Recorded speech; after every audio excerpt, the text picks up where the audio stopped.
Hello and welcome to Workhorse Wrestling Network. You are gathered with us tonight for the Cookout podcast, where we talk about what's cooking up in the world of professional wrestling. Sorry, I want to do a It Stone always sounds Cold like impression. your last breath. Were you watching Forrest Gump or something? I was trying to do a Stone Cold impression there. Is that bad? Yeah, I'm not sure it came off that way. We are here again on Tuesday night, as always, 7:30 p.m. Pacific, 10:30 p.m. Eastern. It is April 7th, not May 7th. I apologize. I'll get it correct at some point. May 7th, 2024. We are here to talk about our top 10 favorite, not best, favorite, important distinction, male wrestlers currently wrestling. So nothing, no retired guys, no guys that whatever, just all current guys. So I guess we're gonna try and tread a little water until Anika gets here. So in the meantime, we'll have Anika or we'll have a CM go ahead and start with her clown of the week. She said she has 3, so Clowns. There's 3 of them. clowns. Her clowns of the week. All right. Okay, there you go. Oh, thank you. All right. So, of course, in first place, as ever, Punk ass Phil. Phil, the content that you made was boring. The promo that you tried to cut was lame. You tried to get a little bit of clout, and everybody thought you were talking about you choking in what was it, mixed martial arts? Not a good look for you, Phil. The fact that you only have like a draw match with a guy who got high before the match, sad, bruh. It's real sad. Number 2, and this one is also going in line with just being just dumb. Tony Khan. Tony, sometimes you just gotta sit down and shut up because working with Ric Flair has bit you in the butt quite a bit. So much. Just the Ric Flair of it all has bit you in the butt. Oh, my clown of the week. It's 4 actually. The other 2 did the same thing. And it goes along with Ricochet and AJ Francis. Ricochet, actually learn how to interpret lyrics before you just believe what they say. Because it gave real, it's not about me and my people, I must cry energy with your Drake take. You suck, he sucks.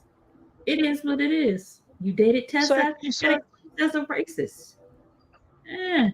That was your choice. And also AJ Francis. AJ, you're a great wrestler most times, but your hip hop takes, baby, they need a little work. Especially when you say dumb things. Say dumb things to your friends, not on the internet. What did he actually say? Ricochet? Yeah. Yeah. He said that Kendrick was making fun of Drake for being biracial and and he called him gay when he didn't. He called him gay? Yes. When he nice. said that he didn't like women because that was too much real competition. When in fact he was implying that Drake preferred teenagers because they're easier to impress. Right. And was calling him a culture vulture for adopting. Drake has now been Black Caribbean. He's been Black Southern American. He's been a Black gangster. But he's never been since a decade plus ago. He's never been a Black Jewish man. And that's what he is. And I just need him to accept that about himself. So, be okay with being what you are. Yeah, it's perfectly fine. Do what you do. We don't respect you, but like stop trying to be. That has nothing to do with why we don't respect you. Don't be fake. Don't be phony. Nobody really cares. you gonna have these little teeny boppers love you because you're a whole Swift fan. Well, not a Swift fan because I think he's mad about Taylor Swift because Taylor Swift gave Kendrick Lamar of a song and he can't hop on a hot song like that. But yeah, it was a highlight of my weekend to watch Ricochet get ate up. Like, it was funny. I assume you listened to both diss songs coming from Drake and Kendrick. Well, Kendrick's had a couple. I listened to the Kendrick diss songs. I attempted to listen to Drake, but there is something I just cannot. My children cry when they hear him. Like cry out of sadness or out of joy? Like they like him or they dislike him? They don't like him. They've never liked him. Like the only way that it used to be, the only way I could get them to cry was to play a Drake song. Even now, it's like, Mommy, please don't play that. We don't want to hear that. That's funny. I don't blame him, but that's hysterical. They don't want to hear him. And I'm just like, okay. And when I watch Degrassi and he's up there and he's doing raps, then they're like, Mommy, can you mute, please? And I'm just like, well, I understand. God's Plan. That's a pretty good one. But aside from that, like, if I want to listen to Aubrey Drake Graham, I'll just go listen to any number of the ghostwriters that are on the songs, and it'll be better. And here's the thing. And I think Kendrick said it best. You have your lane.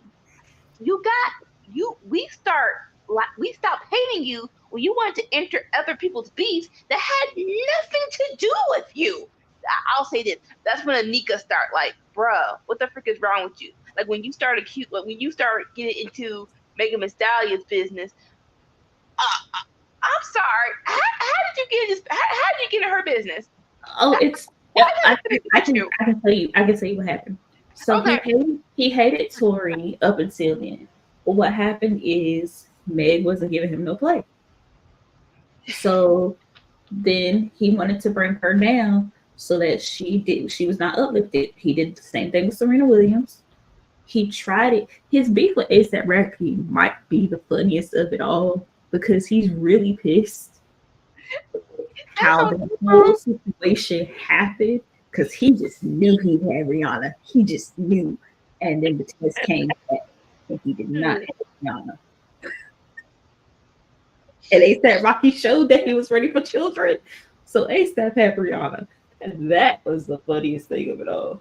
But I will also say, Pusha T exposed everything back with the story of Adonai. It's all coming out now. People are finally starting to listen. Those are my diss track that Joyner Lucas did on Tory Lanez. I did enjoy that diss track. I'm just glad that Joyner Lucas doesn't really rap anymore. So you don't like Joyner? I like Joyner. It's not my vibe. It's not my vibe. I kind of like Joyner. Like I have a certain threshold for people, I have a certain tolerance for people. And if I can't vibe with you, I can't vibe with you. If I feel like you might hit me with the car, if it piss you off, yeah. It took me forever to start listening to Tyler Creator because I just felt like he might, go insane and just to the world.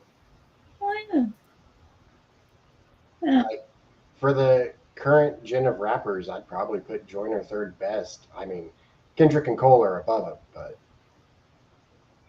And that is why we have such different tastes in life. Would you agree with Kendrick and Cole being 1 and 2 though? No. No? I don't agree with that. No. For me, no. I give Kendrick top 5 for me personally in music. Well, I'm not saying all time. I'm saying in current generation, I would say Kendrick Lamar for me is the top 5. He's not 1 or 2. He's maybe 3, 4. That's just me. I listen to him. I listen to him more than I listen to J. Cole. I just have found it funny that J. Cole's Schoolboy Q allegedly told J. Cole, this might not be what you want to do, friend. And he was like, okay. Like, thank you for the warning. Like, that was a stray. That you weren't even trying to aim at me. Okay, fine. I'll just put a band on the shrapnel, and then I'm just head out. Thank you for warning me. I didn't. Thank you. He literally said, now you know J. Cole is riding around New York on his bike like la la la la la I'm 40. I'm in my meditation state. My mind is not here for this moment. I really come back when we want to be a kumbaya brotherhood again. Cause I'm by. He's like, I'm not choosing sides. I'm choosing my peace. I'm choosing my peace. He might be the smartest one out of all of it. And the fact that Future got out of it, hilarious. Rick Ross trolling, hilarious. Metro Boomin giving the SoundCloud rappers. Hilarious. I don't watch NXT, but for you to say that, Chase, he had to look bad. No, he's ripping me further because I drafted Travis MC last week, and he drug him through the mud and drug me through the mud for drafting him. So this is further piling it on. That's Regal Weagle's baby. He is fine. Wait. Charlie Dempsey is one of the ones at NXT who's actually been able to go to other promotions and be believable in other promotions. So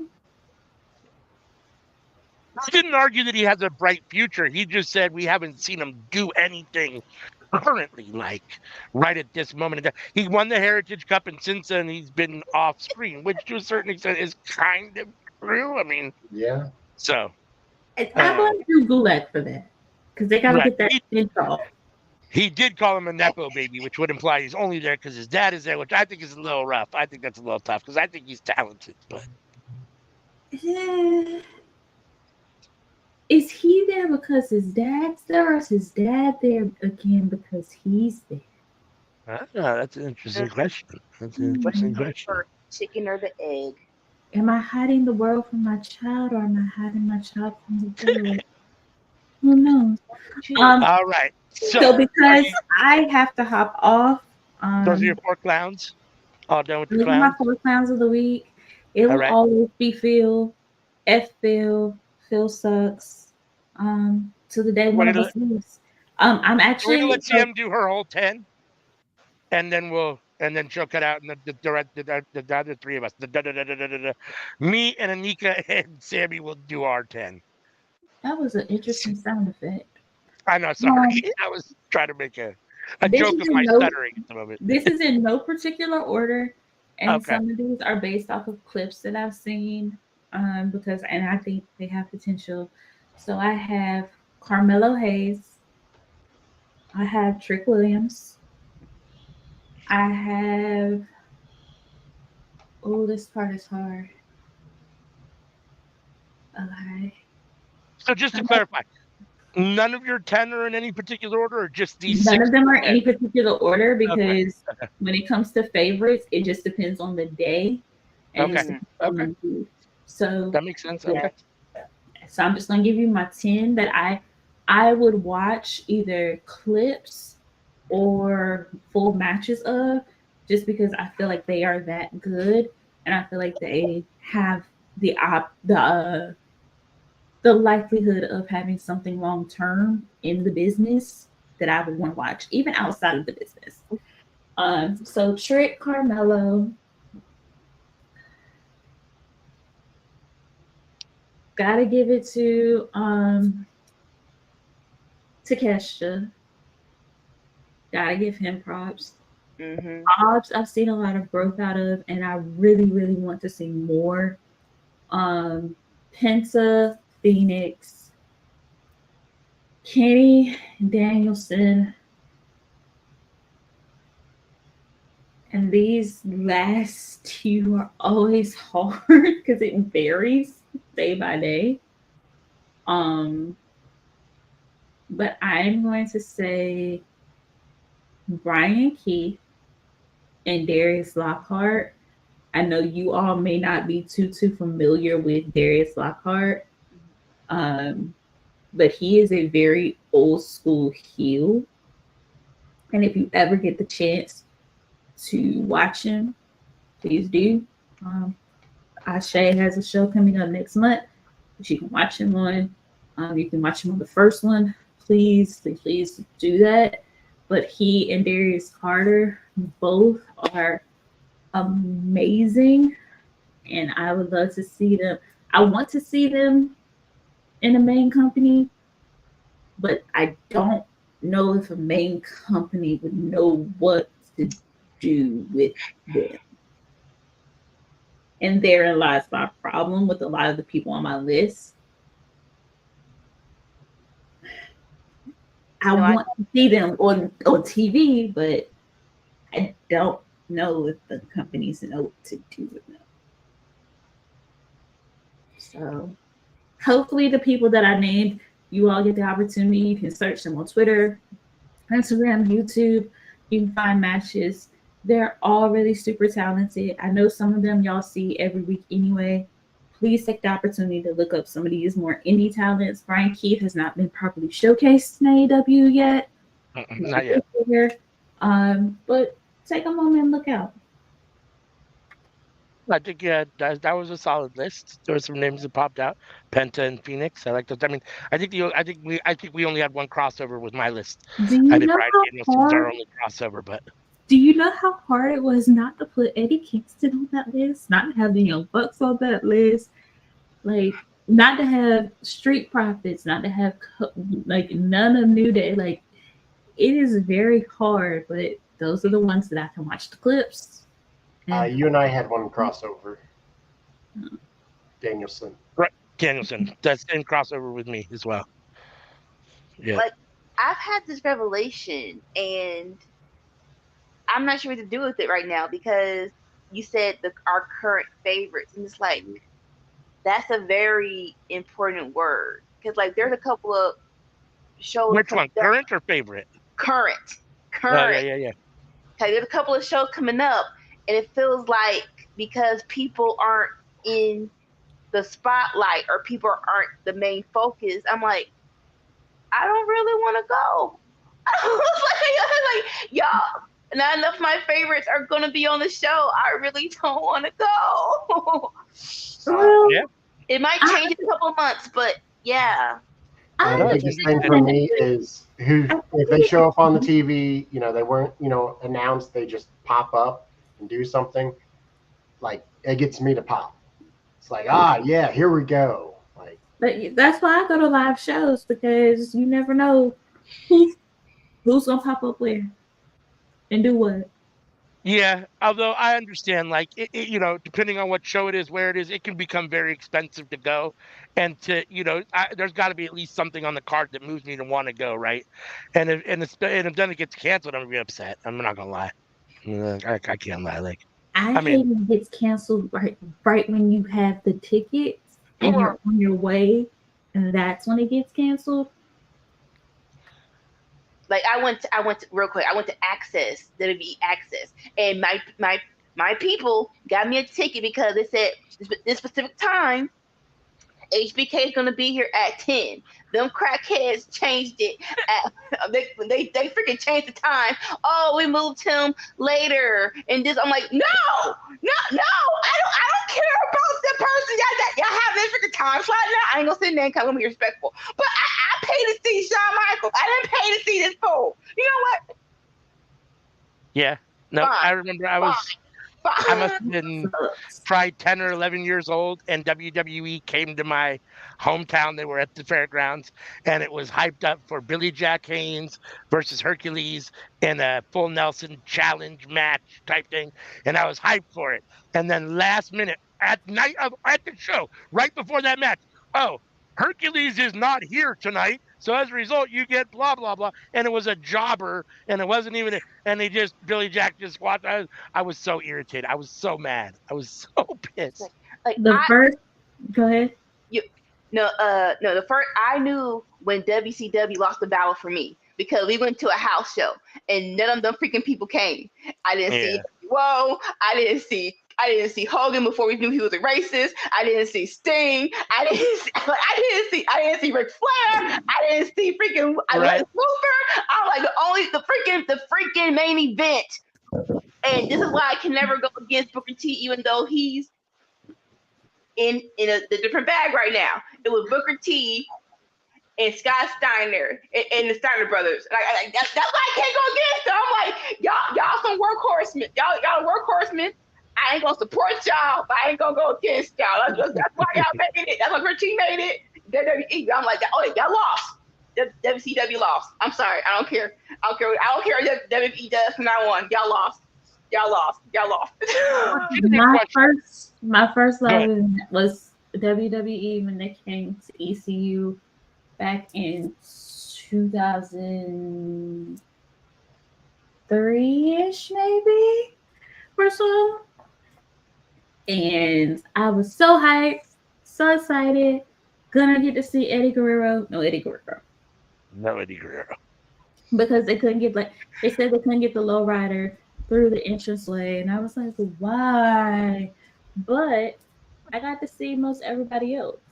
So I've had pretty good experiences with live events, but I've also been able to go to pay-per-views and smaller house shows. And because North Carolina is typically especially Greensboro and Charlotte are the wrestling towns, wrestling meccas, we tend to get people.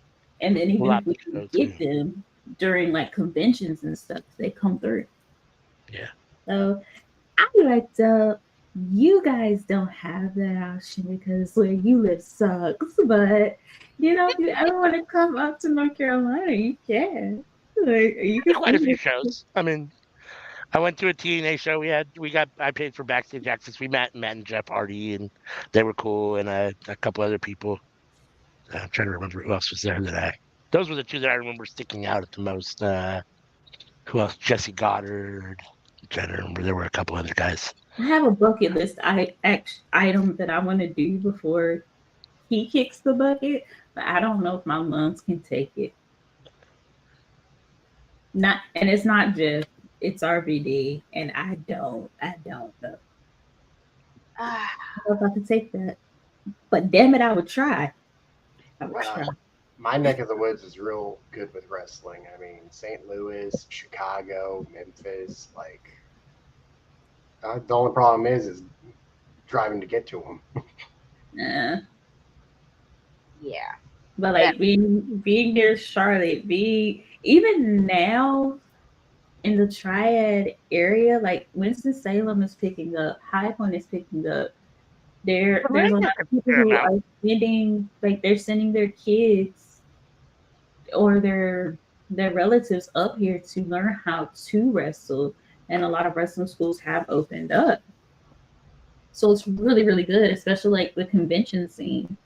Because what's the big one that happens around Thanksgiving that I always forget about until Survivor Series? No, it's a convention. It's something. But people that aren't even supposed to be here come, and it's just a big old family reunion, and you might run into random people just at a restaurant. So gotta love wrestling. Wrestling is awesome. Watch more of it. Right. I say this as I refuse to watch WWE, but don't be like me. Watch it all. But yes, those are my top 10. Those are my 4 clowns of the week. Y'all are awesome. Y'all are amazing. As far as I know, there will be Collision this week, so I'll be able to make that. And I will see you all next time. Peace out. All right. You guys want me to start this off? I just say thanks to TM as always for coming and giving her 10. Yeah, go ahead, Sammy. You want to hold on? Hold on. You want to go? Tell me again. Do you want to go around the horn for all 10, or do you want to do 6 through 9, 6 through 10, each of us, and then start at 5 around the horn? What do you want to do? Let's ask Anika. Why? If we do 6 through 10, it'll go by faster. No, why you have to go? Why am I the freaking tiebreaker? No, okay, yeah. You're gonna be the one who's gonna want to go to bed first. This is true. Well, I'm the one that's all right. It's earliest for me, so in theory, I can stay the longest. But yeah, I will say like 6 through 5, count it down, and then 5. Then we get the top 5 round robin style. All right. Okay. All right. Number 10. Sammy, go ahead. Yeah, go ahead. Eddie Kingston. Okay. Number 9, R-Truth. Number 8, Will Ospreay. Yep. Number 7, the Forever TNA champion, Moose. And number 6, Bryan Danielson. Interesting. I'm not the only one that surprises me on there is Moose. I know you like him, but I didn't know it was that much. Ospreay. I'm sorry. Right. Well, there's guys on there that I knew would be on there. I just am a little surprised at their positioning. That Danielson and Ospreay not in the top 5 is interesting to me. So I'm very curious to see, because we're not going to get any of these bizarre Japanese women that he loves because it's males. So I'm curious now who's going to be in his top 5, because I would have assumed Danielson would have been there. I'm surprised Kingston was all the way down at 10. Sounds like he almost didn't make the list. So I had somebody else at 10, but I saw Kingston in your background. I was like, no, he's out. I'm putting Kingston in. So this is a little bit different, like, type show, because it's everyone's favorites. There's like, you can't really debate, right? Like, if it was best, we could be like, well, I don't think he's the 8th best person. Like, so it's hard, but we can't really argue with someone's favorites. So, if it was best, Ospreay and Danielson would be my top 5, not my top 10. All right. Okay. So, Anika, you want to go? You're 6 or 10. You want me to go? You go. All right. I'll go. Coming in at number 10, we've got the Master of Mayhem, the man that always bleeds, G.N. Moxley. Number 9, Speedball Mike Bailey. Number 8, my spirit animal, Gringo Loco. Number 7, one of my only 2 WWE guys, A-Town Down, Austin Theory in the house.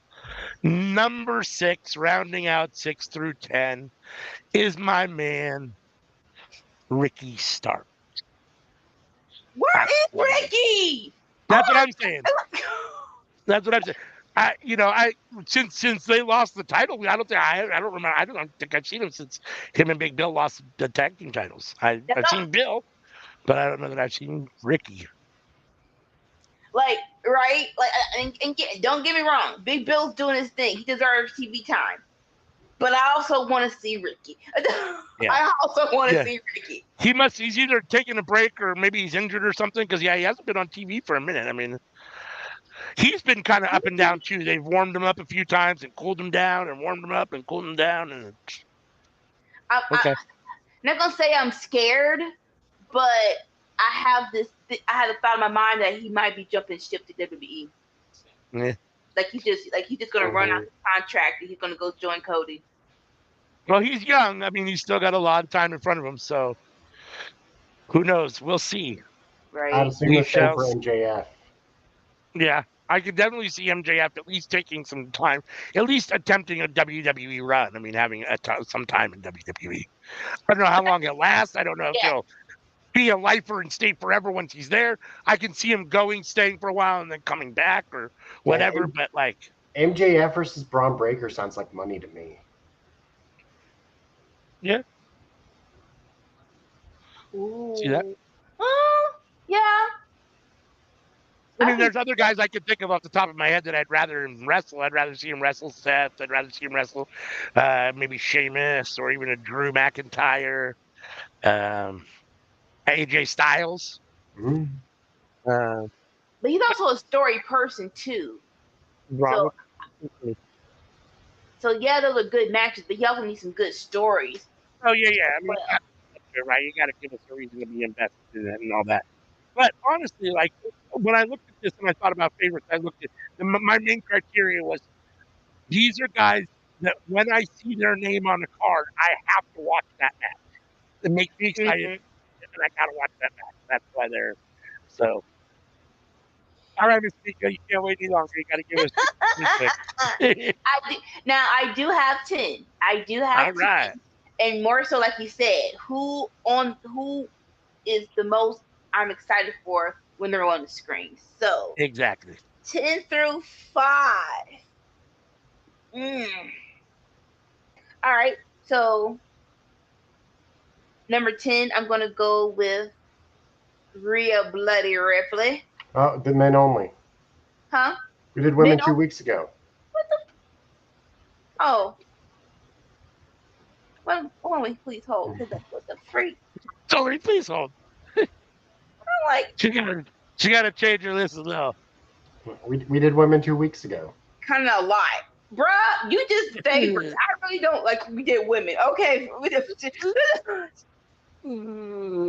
funny. Okay. I actually forgot that we did women 2 weeks ago, but he's right. We did do women 2 weeks ago. But I totally forgot. So because that's crazy because most of these people are women. All right, so we're gonna go off the top of my head. That's where I shine. Number 10, we'll go with Jay White. Ooh, yeah, I love like him. Yeah, y'all gotta do better though. But even if y'all don't do better, he is when he's on TV. I want to see him. I mean, if you need men to fill in some space, like you could put all 3 of the Tree Monsters in there. Like you said favorites. Yeah. So no, they aren't in there for you. No, they're not. Okay. I like the Tree Monster, but they're not my favorite. Like they're on camera, I'm like, it's fine. I'm not going to change the channel, but I'm not excited right now for them. No offense, unfortunately. Okay, they're on the TV. I want to get out. Oh my god! There they Number are. 9. Number 9. I'm gonna go with Sami Zayn.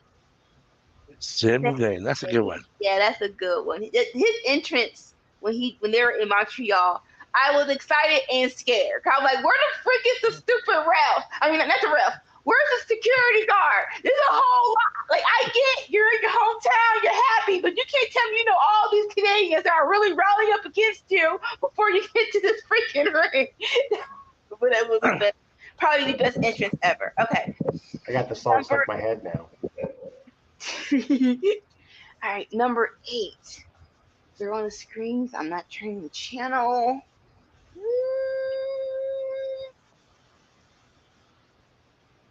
Daggone it, man.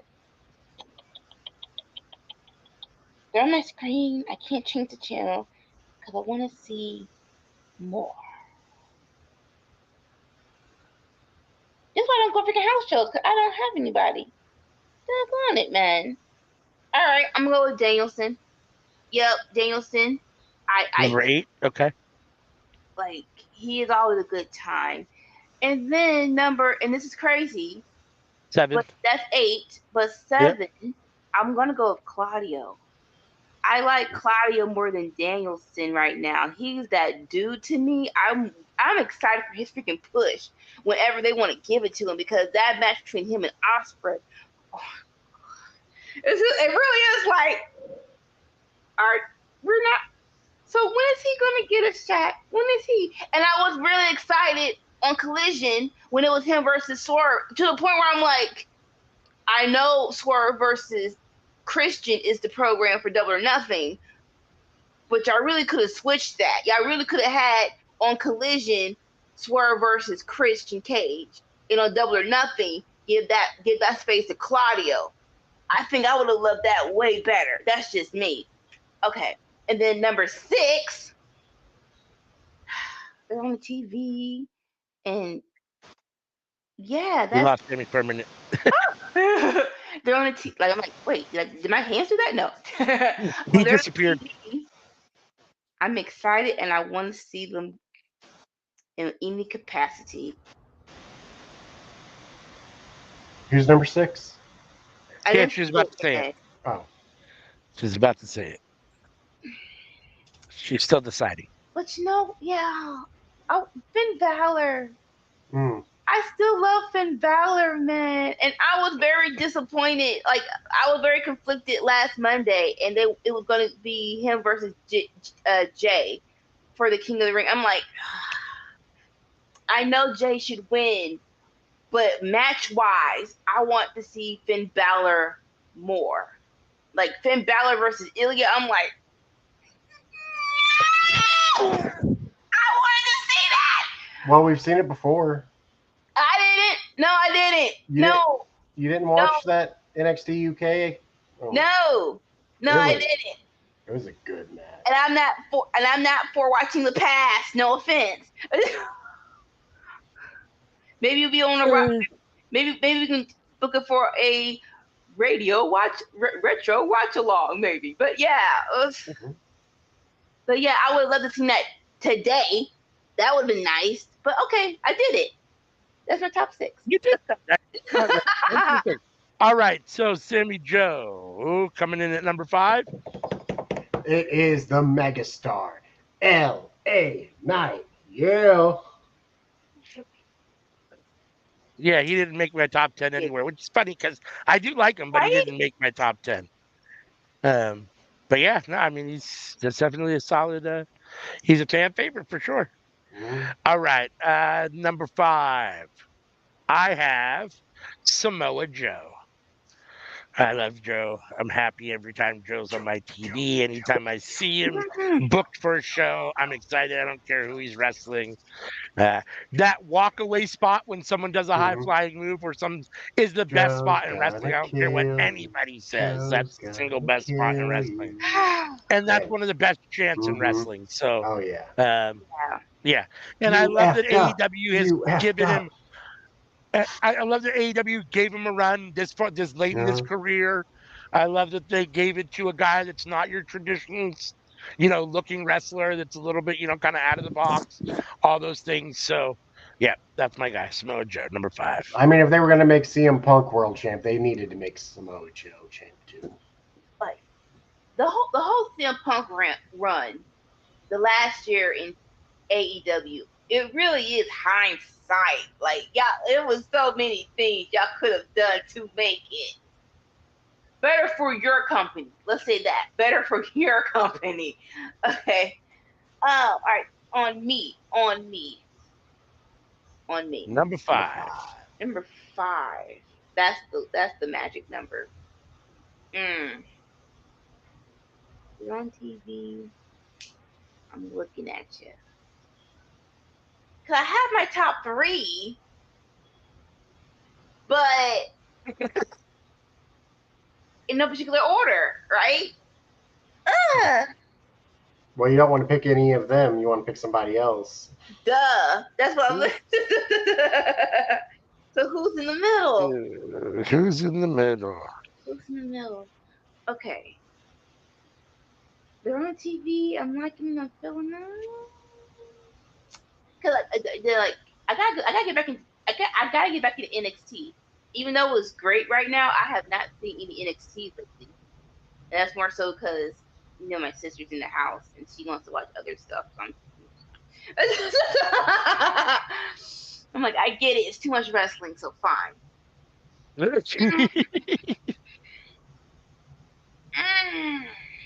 Okay. All right. Let me do my Tony Stark movement. All right. So it's that one. It's that one. It's that one. I'm going Ricky Starks. Ricky Starks my top 5. I miss you, boo. I don't know what's going on, but I miss you, and I hope you come. And I hope you come back to my if you're healthy, to my TV screen, please. Yeah. All right, Sammy Joe. Number 4. Let's go. Ole, ole, ole, ole. Ole, ole. I'm talking Sami Zayn. Like, Samuel Zane.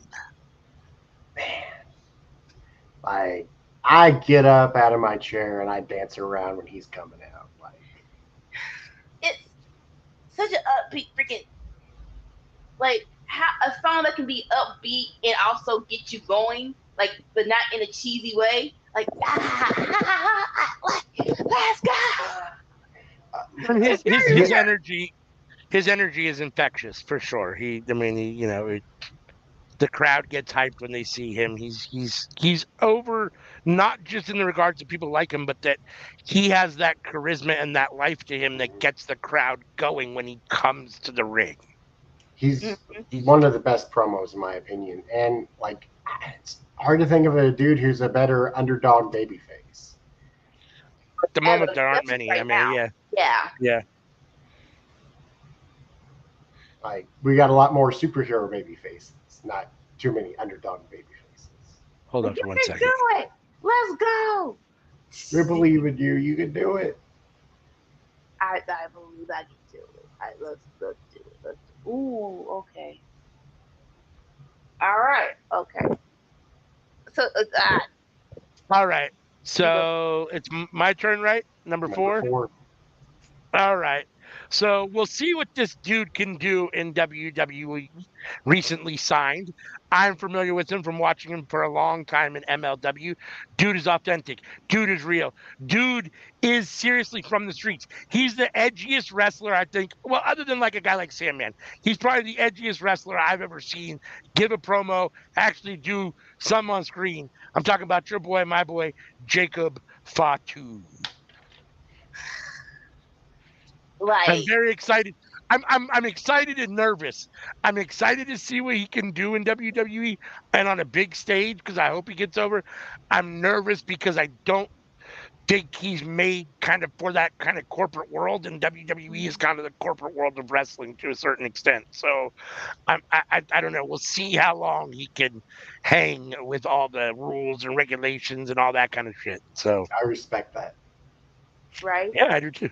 And thankfully, I like that Gunther's in his company now because it feels like he's an example of this is what I do. You're not going to change it, and it's working well on TV and in pay-per-view. So hopefully, he won't be the only one that can have that deal, right? The other people was like, this is what I do. Let me do it, and it'll get over. And hopefully, Jacob Fatu will be the next person to do that. Yeah. I mean, I feel like that's the approach that Triple H is taking with Ricochet as well. Right? Bruh, if you would have told me that Ilya Dragunov is going to have his debut match against Ricochet, and that's not no slight towards Ricochet, right? I know he's a great person, but I would have never paired those two together in a million years. And it was a bomb match. It was a real good match. Last week first. Yeah. When was that? Was that tonight on Raw? You mean yesterday? Yesterday on Raw. I apologize. It's Tuesday night. Yesterday on Raw? All right. Yeah, see, I haven't watched Raw yet. I'm going to watch it. I'll watch it tomorrow. So I did not get to see that. I'll take her off the screen. She seems to be frozen until she comes back and is moving around again.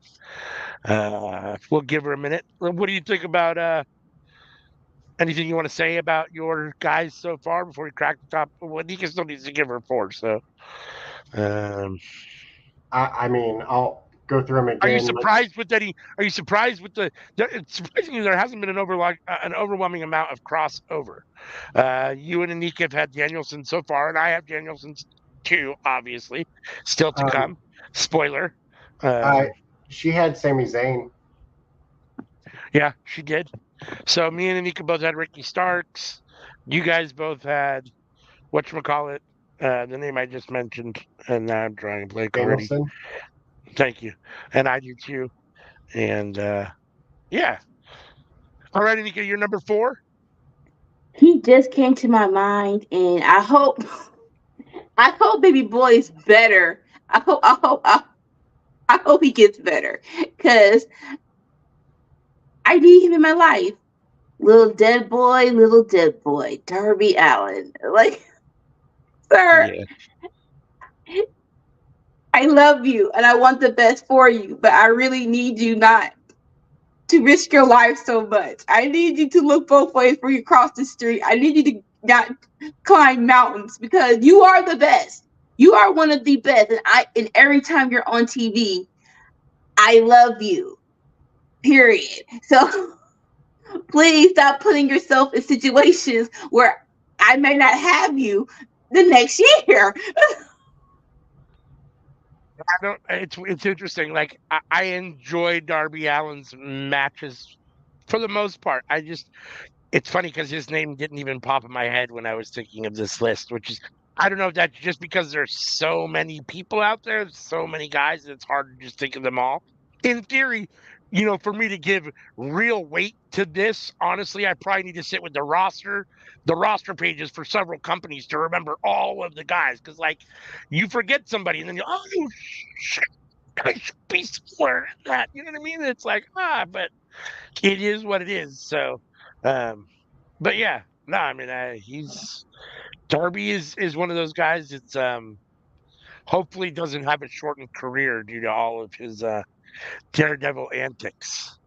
So, and it feels like he's the heater of AEW. Like when someone needs to be heated up, get a match with Darby and they're on fire. Like case in point, him versus Jay White, so good, but they didn't do anything with it. Him versus Takeshita, so freaking good. It's just like he's helping y'all, but I need y'all to freaking use the momentum to push them further, please. Last week, I remember seeing a thing on Instagram where it was Darby Allin in a hospital room with like a hose down his nose and everything, and it was like got hit by a car, still made it to my Broadway tickets that night. It's like it would have been fine to miss the show. Like you can rest up. There's nothing wrong with resting up. Right? Please just rest up so you can come back to us. All right, so we've made it from 10 to 3. There are only 3 left. These are the top 3. These are your favorite, absolute must-see, cannot miss 3 favorite wrestlers currently now. Let's start with Sammy Joe at number 3. Who is it, sir? The man's so intimidating, he scared his hairline to come back. I'm talking about Samoa Joe. So we did have crossover, just different positions. But he made both of our top 5s. So there you go. Man, I love Joe. So much love for Joe. And like he's the thing that kept me in wrestling when, I probably would have quit sooner, Like him and TNA was just, I mean, the only things that really like were of interest to me during that time, like there was like 5 dudes. Samoa Joe was one of them. And that was him in his early years compared to now. And like, I think that was a decade ago. Like, no, 2 decades ago. My bad. That was 2 decades ago. Yeah. No, I was we like, talk about it. Samoa Joe's that dude. I was so conflicted. I was like, when it was Joe versus Swerve, I'm like, I know Swerve should win. I know his time to win is now. But I don't want this reign to end. I would have been fine if they would have made it till Double or Nothing. But fine, let's make Dynasty a good freaking pay-per-view, and we'll give him the belt, whatever. It doesn't matter if his match is 3 minutes or 30 minutes. Like every Samoa Joe match is a good match. Yeah. It's just that freaking energy, bro. It's just like I'm that dude, no matter who the freak is on top or not. I will always be that dude, like it or not. And he's never changed. He's always been the same. Whether they've cheered him or booed him, whether they've treated him like a face or treated him like a heel, he's always acted the same. His character and role and persona has always been 100% the same. He's always been just that guy that's not going to take any shit. He's not the worst guy in the world. He's not the best guy in the world. He's just that guy that's not going to take any shit. It's just who I am. And at the drop of a hat, he can always just choke somebody out. Exactly. Yep. All right. So it's time for my number 3. I believe, even though you shouldn't take names from other people or, steal things from history, this man is deserved of several names that have been used in the past. He is the best there ever was, the best there ever will be. Wait, how is it? Best there was, best there Best there is, best there was, best there ever will be. Thank you. I'll get it right eventually. He is also, in my opinion, the excellence of execution. He is also, in my opinion, the man of 1,001 holds. He is the only person on the planet that I believe deserves the moniker of GOAT at this point in time. He is the American Dragon, Bryan Danielson. He's not necessarily right now my favorite, but I think he's the greatest of all time. I don't think there's much argument, honestly. I mean, you can debate it because everyone has their choices. But I was I just so don't think confused. Like, you choosing Bret Hart? You choosing Well, Chris Jericho? That's what I'm saying. So I think he deserves all those monikers now. I mean, he deserves all Yes. those names. He is those names, right? I mean, Yes. he's better than Bret Hart at this point. He's definitely better than Chris Jericho. You know what I mean? Yeah. That's my number 3, Bryan Danielson. I'm a little mad, and I totally get there's discussions that we know nothing about when it comes to people's careers and how they want to end it. Me personally, I would have loved if he was champ for a little bit before he retired. Like him versus MJF. I'm kind of like if they're like, well, let the MJF run over Danielson. I'm like, was it worth it though? Just to be clear, Maybe it's personal. He's not retiring. He's retiring from full time. Like, but yeah, we can always get a match here and there from him. But I don't see him winning a belt being a part timer if he's not a full timer, right? And so for me, he's probably going to wrestle less than Roman. Yeah, I would have loved to seen it. I didn't need a long time. Maybe a nice little Samoa Joe run would have been fabulous for me. But yeah, like I said, we don't know the conversations he had with Brie. I understand it. I support you, whatever you do, because we as wrestling fans are crazy. So you really can't take too much credence on what we want from you. But yeah, this no matter what, this last AEW run has been fantastic. It has. Agreed. All right, Anika, you're number 3. My number 3. And he's 3 because he wants to have his vacation in New Japan, so I haven't seen much of him. But when he's on TV, is that a vacation if he's just working somewhere else? Vacation is doing what you love. If you're doing what you love with no time schedule, you want someone to bash your head in, and you want to that's your vacation, and fine, you take your vacation. But I'm talking about Jon Moxley. I'm talking about, oh my gosh, I love him, and when it comes to watching AEW, I miss him when he's not on TV. Something isn't energetic for me when he's not on the AEW television. That is just me. But yeah, that's my dude. Point blank period. Can't argue with that.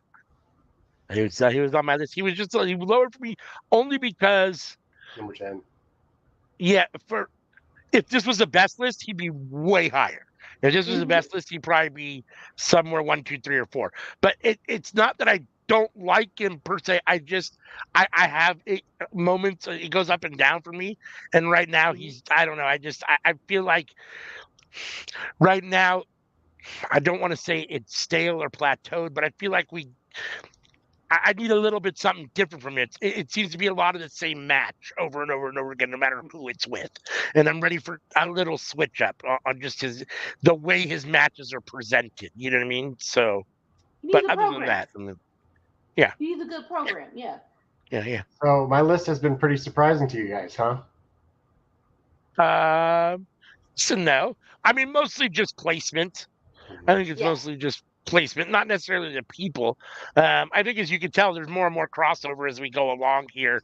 That's why we get along so well too. We all like a lot of the same people, and same things. So, but no, I mean, I think, it's not a surprise that some of these guys are on all three of our lists and on CM's list too. I'm trying to think, we had crossover with a couple guys from her too. I mean, that's why they're fan favorites, because everybody loves them. So I mean, it's not a surprise that we love them as well. So. My number 2 is not going to be. My number 2 is strictly my list only. All right. Well, my number 2 is the Viper, the Legend Killer, the Apex Predator, the one, the only, Randall Keith Orton. Yeah, but no, he's got a lot of fans. And to imply that you're the only Sammy Joe's the only Randy Orton fan, that's on this podcast. Well, on this podcast, anybody else's top 10. No, definitely not. Definitely, and that's not to say that he's not in my top. Well, he's probably somewhere between 25 and 30, somewhere right there, somewhere. I mean, he makes my top 50 for sure. I don't know where, but he makes my top 50 favorite wrestler. But there's a lot of male wrestlers out there. I mean, that's still pretty high. I mean, there's a lot out there. So I mean, what can be said about Randy Orton, right? Career, and the fact that people forget he's still very young. Like there's a lot of dudes that people think are young that are older than him, and it's like he's one of the older dudes now, but yeah, but he's also got 2 years older than Damian Priest. He's not that old. But he's got wear and tear on that body that some of those guys don't have, because he's been wrestling a lot longer, right? Mm-hmm. So, and at that top level for a long time. So but also there were things like his motorcycle accident that all of that didn't help either. Right. Yeah. But all right, go ahead. I will say this: him and KO has been a good time. That was my match in Backlash. I love the whole no, we hate these guys. We're gonna fight. Okay, street fight. Let's go. I was like, yeah, that's how you're supposed to do this. Yeah. I know. I think the stuff he's done with KO is good. I will say this: I don't like him as a face, or when he tries to at least be as face as he can be, right? He's a heel. That's his sweet spot. He's an asshole. We all know it. Just lean into it. Just be the asshole all the time, because we already know it. Because when he does the baby face or face stuff, it feels disingenuous. It just does, because he's a swarmy bastard. You just know that. Hold on. I don't think either of you have said KO yet. And both of you love KO. Huh. Yep, right. But he is not on my list. Ooh. You won't hear him in my top 2 either. Like I said, even though that's my favorite, even though that he is my favorite, the stuff he's been doing on TV, it's been cool, but it's not getting my juices. It's not saying, "Ooh, let me turn the TV to wrestling to watch him." If I'm watching wrestling and he's on, I'm not turning the channel off. But it's not like I'm like, oh my gosh, I can't wait for what happens next. So it's like him, like right now, he's gonna get the bloodline. I'm more into what's gonna happen to the bloodline next than what's happening to KO next. That's fair. So this might be a slightly hot. I was gonna say this might be a slightly hot take, but for me, at this point in time, the best thing he does is his talking on the mic. I feel like his wrestling in the ring has plateaued and fallen off a lot. I don't know if he's injured. I don't know if his body can't take it. He's just older, can't do the things he used to do. But for me, and I'll be honest with you, I wasn't a big fan of Stone Cold's.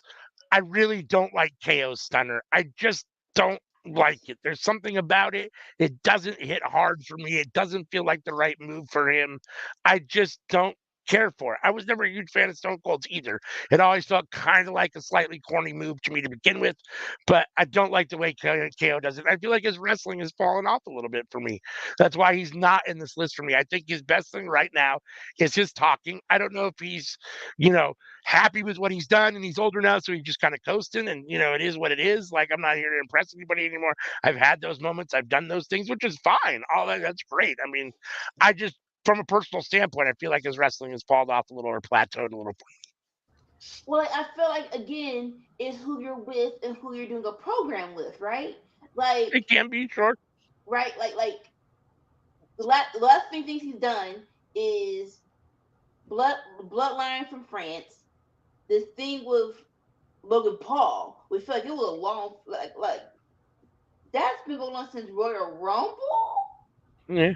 Him with Logan Paul, and then after that, before that, I don't know. So yeah, it really is about who you're doing matches with. Like, even though Logan Paul is good, him versus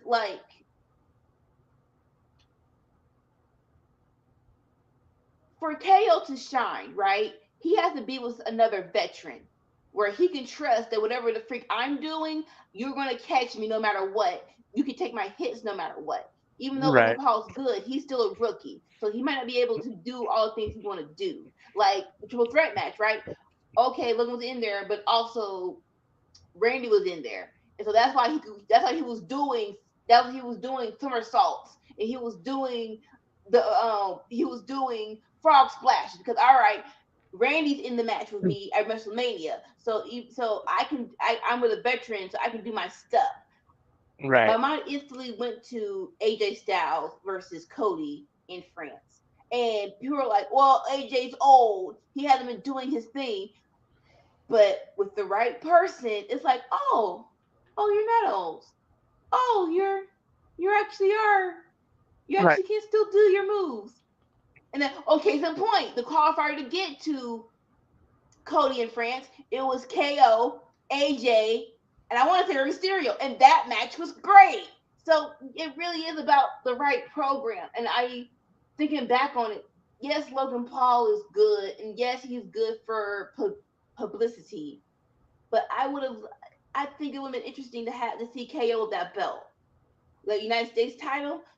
That'd be really cool and interesting to watch. But like right now, he didn't really have anything. He didn't have anyone to, besides Randy, and rehyping up the bloodline with these new people. The focus not on him. So I get it's not on me. It's to help the younger people. Yeah. So I can't really outshine them until they get to a place where when I beat them, they're not going to go down the card. They're going to be just fine. And he hasn't faced anyone where if I beat them, they're going to be fine, which is unfortunate. Yeah. All right, ALW number 2. Number 2, I think it's the man that has the rocket strapped to his back, or the biggest rocket strapped to his back in professional wrestling at the moment. I think if you're talking about best in the world, everyone's got to have him at least 1 or 2 at the moment. The man's amazing. I got Will Ospreay at number 2. Every time I see his name, no matter what it is. I mean, not only does he not have bad matches, but I mean, I can't remember the last 4.5 or 5-star match he didn't have. Like every single match the dude has, you can put in somewhere in the category for being match of the night, match of the year, match of something. I mean, it's amazing right now, the run that he's on. And he's 25 years old or 26 years old? What? He's like 30. Oh, okay. So even if he's 30, I mean, it's still insane. I mean, dude still is very young, has a lot of wrestling in front of him.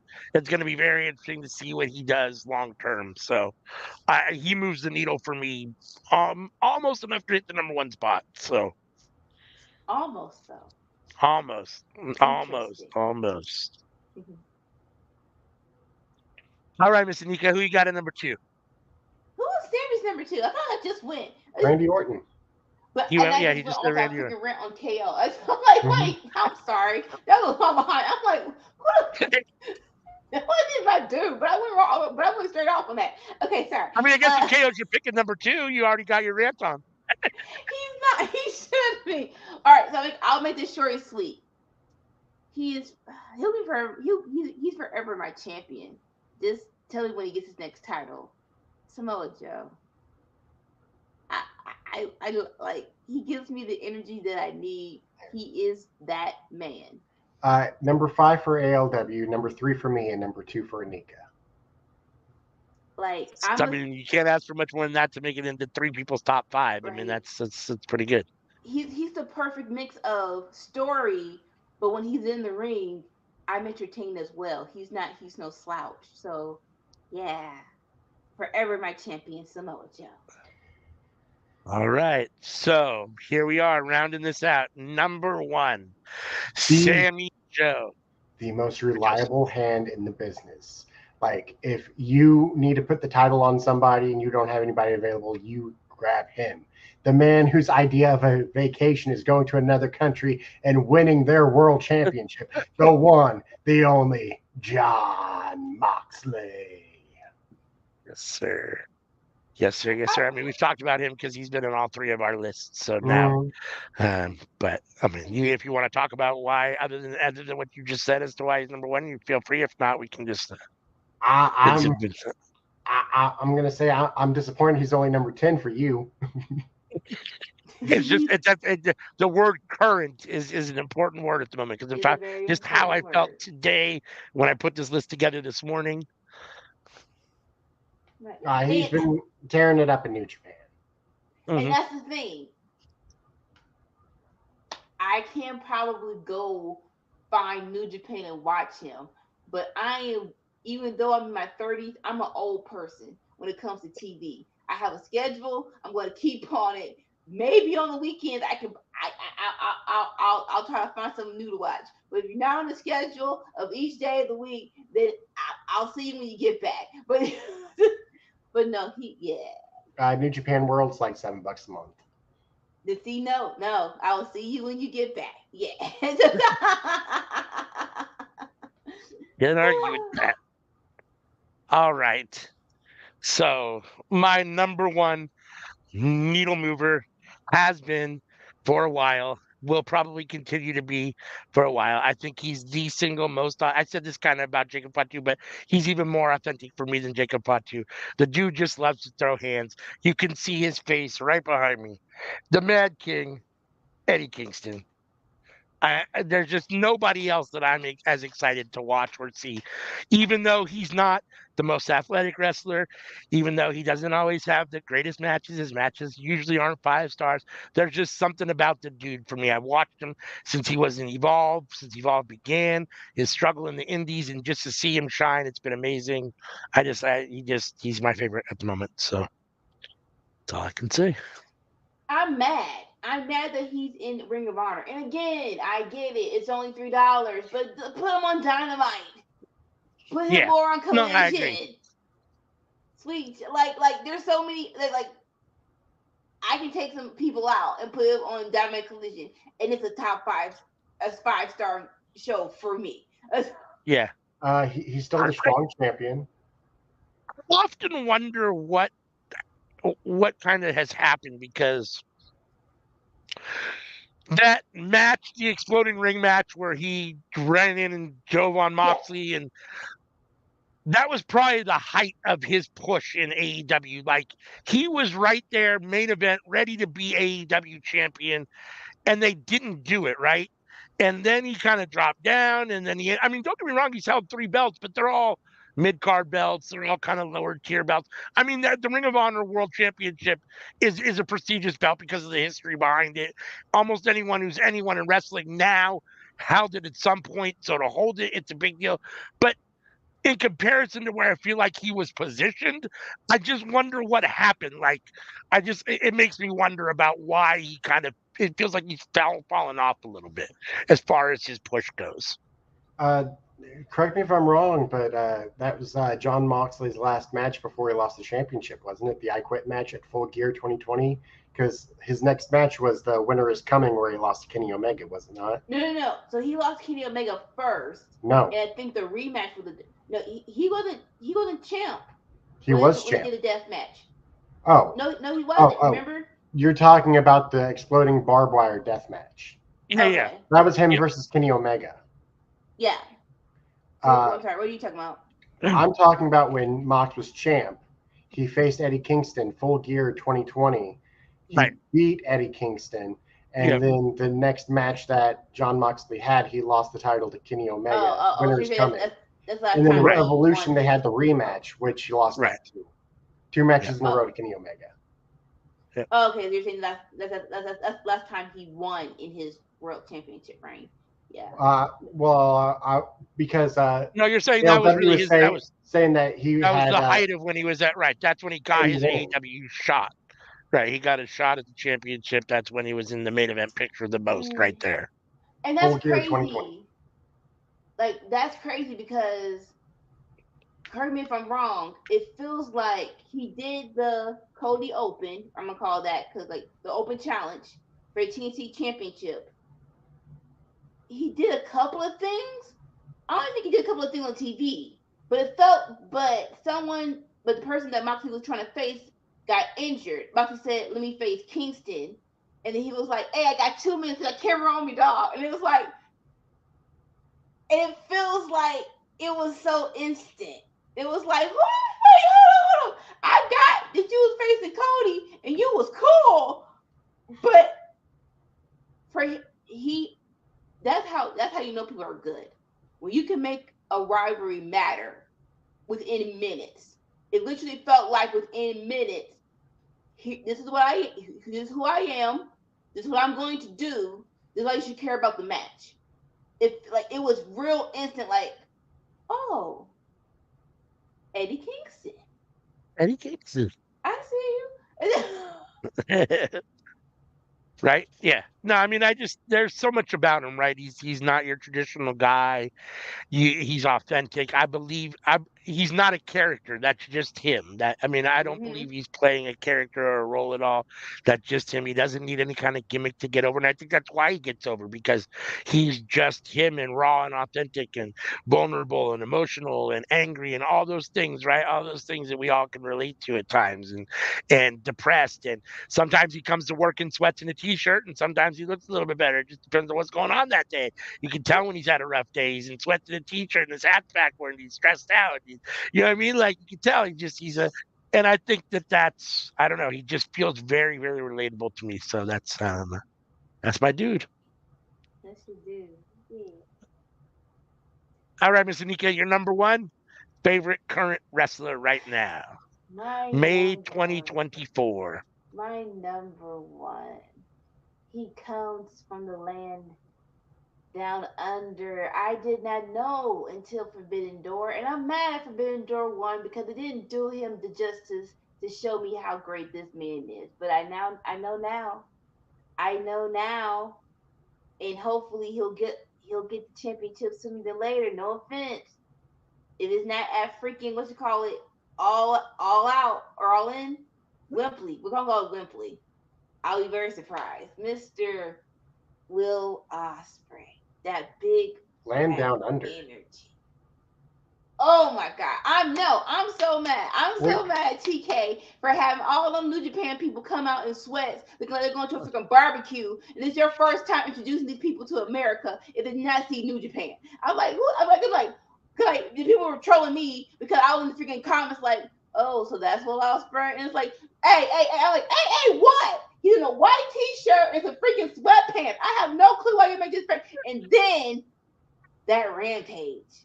And it was Ozzy opening the trios match. And he had his green robe. I'm like, that's how he should have debuted. No. If you've never seen a person, you debut him in full glory with the green robe on, with the hoodie on, doing this, kicking people's behinds.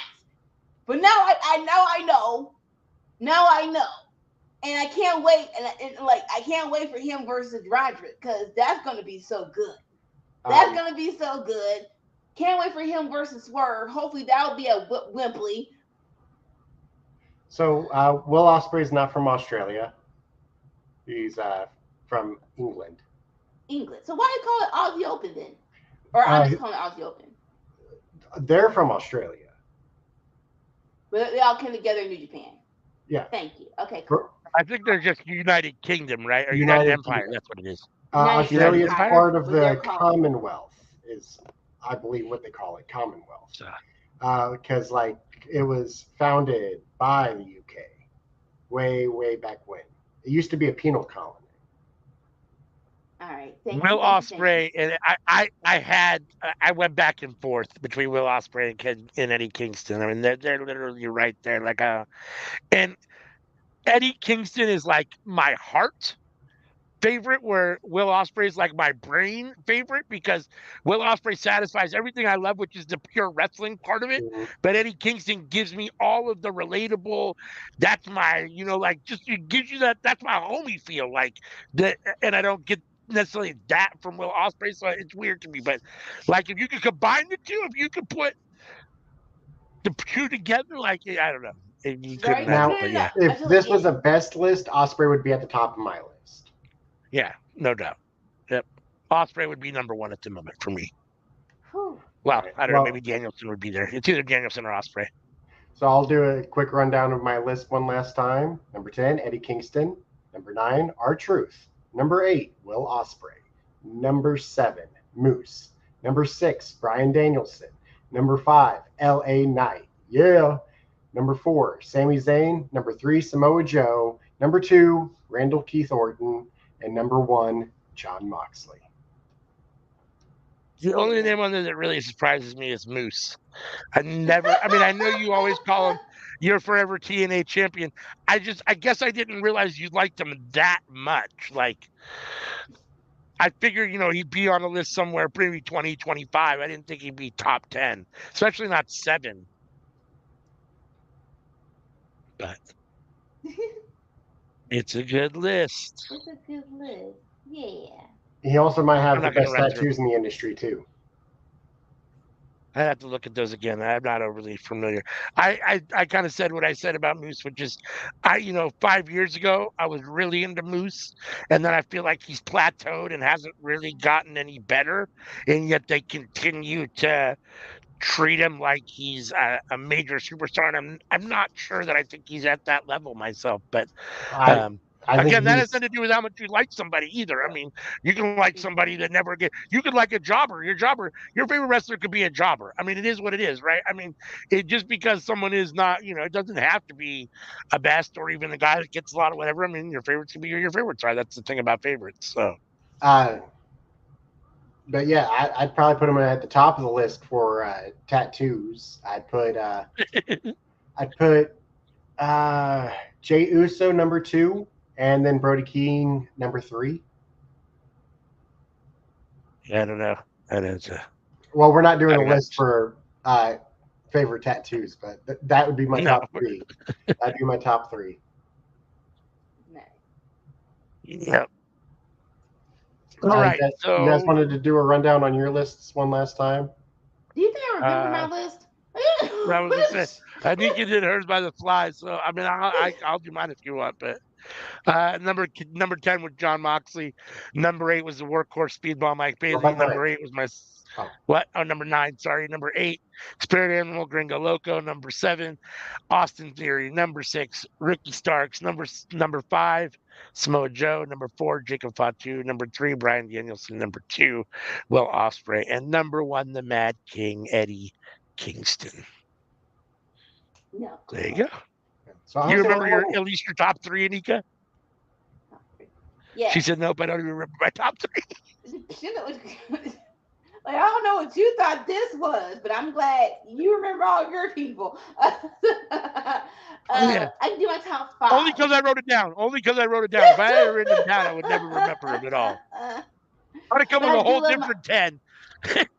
I do stand by my top 10 list, but y'all can just go rewind and watch and see my whole top 10 if y'all really that important about it. Number 5. But yeah, number 5, Ricky Starks. Number 4, Little Dead Boy, Darby Allin. Number 3, Jon Moxley. Number 2, Samoa Joe. Number 1, Ospreay. And I feel on Eddie Kingston, AOW, because that's how I feel about Samoa Joe. I honestly, Yeah. like I was looking up in the air. I'm like, did they ever do a match together? I'm pretty sure they probably did it in Ring of Honor. But I'm like, Eddie versus Samoa Joe would be great. Yeah, I don't know that I've ever seen that match, honestly. I'd have to look back for That's that. what, that's what I was thinking about when I you have got to talking about imagine Eddie at some point they Kingston. probably found each other, but I don't know. I mean, who knows? I'll have I'm to look that I'm a up and little see. surprised no one else had LA Knight. Uh, I'm disappointed. I'm not surprised, but I'm disappointed no one else had R-Truth. It's more so about what they're doing now. And if you would done this last, nope, he wouldn't be on the list. I acknowledge him in the Judgment Day, and that was hilarious.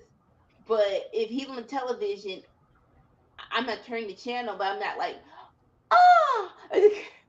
Like And with LA Knight again, it's I'm all turning the about what TV he's up when he's doing. on TV. I'm like, oh, I gotta hear what R-Truth is about to say. Oh, he wants to pick a fight with the Huskies? What? Him and Miz versus the entire team of the Huskies? Okay. I mean, I'd watch it. At one point in time, these so-called matchups that are now with wrestlers have to happen in WWE. You can't keep saying it and not one of these happen. I'll say that. You have to, Paul Levesque, make one of these matches actually happen. So he's not totally insane. I have a love-hate relationship with comedy in wrestling. Mhm. A lot of times I feel like it does a disservice because it's making fun of something I love, like it's actually making fun of it, and that drives me nuts, right? But sometimes I think it hits the mark. Sometimes there is some comedy that does hit the mark, and for the most part, R-Truth hits the mark. Here's why he's not in my list is because I still, when I see his name being advertised for a card or a show, I still think to myself, fuck, what stupid thing is WWE going to try to have him do this time that I'm not going to like? You know what I mean? Because I don't know, not that he can't make it okay, but that still doesn't mean I like it. Just because he can make it palatable doesn't mean it's good idea or something that's even enjoyable. So I don't know. I feel like they stick him with a whole lot of bad stuff, and so I'm always a little leery when I see his name because I'm like, what are they gonna do with him? I don't know. What Yeah. One thing I'd like to state is that he loves the industry. He loves Mhm. what he does. Like I fully feel he deserved more throughout his career. But the thing is that even if he did deserve more, he's perfectly happy doing what he got to do. Every week he got to do it.